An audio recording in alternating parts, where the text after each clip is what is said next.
नमस्कार दोस्तों, आज सुनेंगे शबरी की कहानी। शबरी एक आदिवासी भील पुत्री थी। देखने में बहुत ही साधारण पर दिल से बहुत ही कोमल थी। इनके पिता ने इनका विवाह निश्चित किया, लेकिन आदिवासियों की एक प्रथा थी कि किसी भी अच्छे कार्य से पहले वो निर्दोष जानवरों की बलि देते थे। इस प्रथा के लिए शबरी के पिता इनके विवाह से एक दिन पहले 100 भेड़ बकरियां लेकर आए। तब शबरी ने पिताजी से पूछा, पिताजी इतनी सारी भेड़ बकरियां क्यों लाए हो? पिता ने कहा, शबरी यह एक प्रथा है जिसके अनुसार कल प्रातः तुम्हारी विवाह विधि शुरू करने से पहले इन सभी भेड़ बकरियों की बलि दी जाएगी। यह कहकर उनके पिता वहां से चले जाते हैं। प्रथा के बारे में सुनकर शबरी बहुत दुखी होती है और वो पूरी रात उन भेड़ बकरियों के पास ही बैठी रहती है। उसके मन में एक ही विचार था कि कैसे वो इन निर्दोष जानवरों को बचा पाए। तब एकाएक शबरी के मन में एक ख्याल आता है कि अगर वो सुबह होने से पहले अपने घर से भागकर जंगल चली जाए तो इन निर्दोष जानवरों की जान बच सकती है। शबरी भली भांति जानती थी कि अगर वो इस तरह एक बार घर से जाएगी तो कभी भी उसे घर वापस आने का मौका नहीं मिलेगा। फिर भी शबरी ने खुद से पहले उन निर्दोष जानवरों की सोची। घर से निकलकर शबरी एक घने जंगल में जा पहुंची। अकेली शबरी जंगल में भटक रही थी।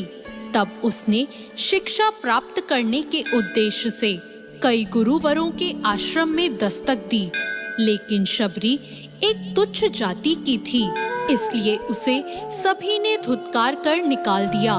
शबरी भटकती हुई मतंग ऋषि के आश्रम पहुंची और उसने शिक्षा प्राप्ति की इच्छा व्यक्त की। मतंग ऋषि ने शबरी को पूरी खुशी के साथ अपने गुरुकुल में स्थान दे दिया। अन्य सभी ऋषियों ने मतंग ऋषि का तिरस्कार किया। शबरी ने गुरुकुल के सभी आचरणों को आसानी से अपना लिया और दिन रात अपने गुरु की सेवा में लग गई।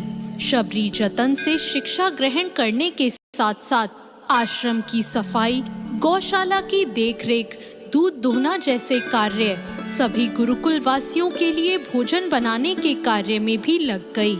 कई वर्ष बीत गए। मतंग ऋषि शबरी की गुरु भक्ति से बहुत प्रसन्न हुए। मतंग ऋषि का शरीर अब दुर्बल हो चुका था, इसलिए उन्होंने एक दिन शबरी को अपने पास बुलाया और कहा, पुत्री, मेरा देह अब दुर्बल हो चुका है, इसलिए मैं अपना देह यहीं छोड़ना चाहता हूँ, लेकिन उससे पहले मैं तुम्हें आशीर्वाद देना चाहता हूँ। बोलो पुत्री, तुम्हें क्या चाहिए? आंखों में आंसू भरकर शबरी मतंग ऋषि से कहती है, हे गुरुवर, आप ही मेरे पिता हैं। मैं आपके कारण ही अभी तक जीवित हूँ। आप मुझे अपने साथ ले चले। तब मतंग ऋषि ने कहा, नहीं पुत्री, मेरे बाद तुम्हें इस आश्रम का ध्यान रखना है। तुम जैसी गुरुपरायण शिष्या को उसके कर्मों का उचित फल मिलेगा। एक दिन भगवान राम तुमसे यहाँ मिलने आएंगे और उस दिन तुम्हारा उद्धार होगा और तुम्हें मोक्ष की प्राप्ति होगी। इतना कहकर मतंग ऋषि अपनी देह त्याग देते हैं।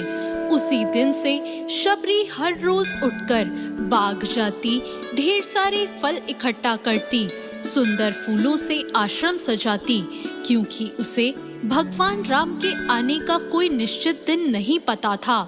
उसे केवल अपने गुरुवर की बात पर यकीन था, इसलिए वो रोज श्री राम के इंतजार में समय बिता रही थी।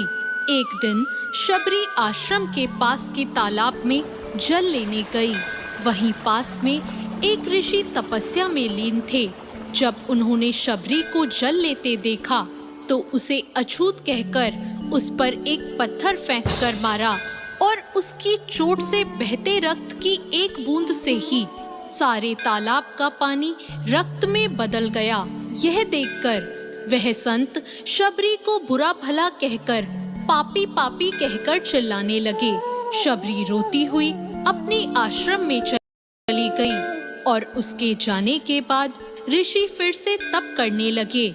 उन्होंने बहुत से जतन किए, उसमें गंगा यमुना सभी पवित्र नदियों का जल डाला गया, लेकिन वो रक्त जल में नहीं बदला।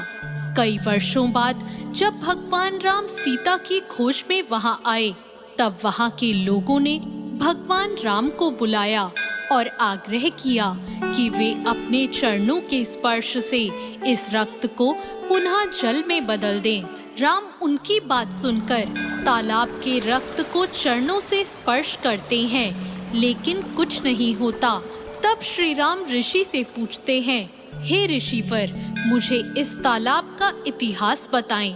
तब ऋषि उन्हें शबरी और तालाब की पूरी कथा बताते हैं और कहते हैं, हे भगवान, यह उसी शूद्र शबरी के कारण अपवित्र हो गया है।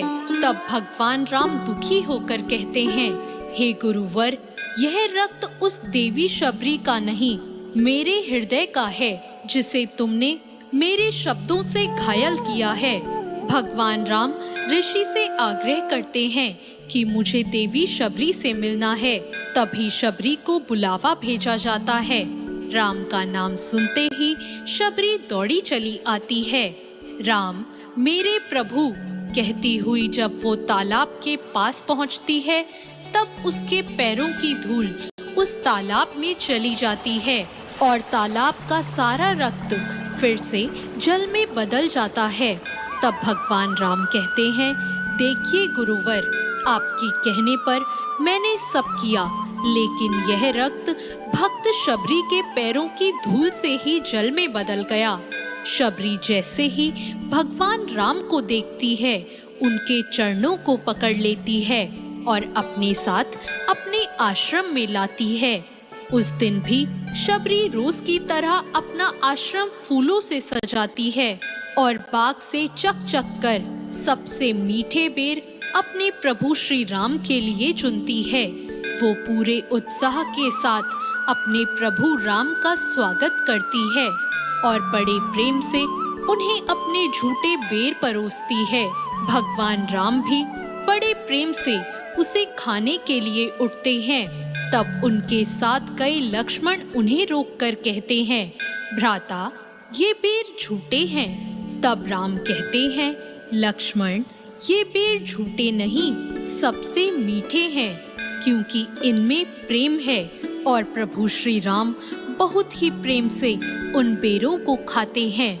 मतंग ऋषि का कथन सत्य होता है और देवी शबरी को मोक्ष की प्राप्ति होती है।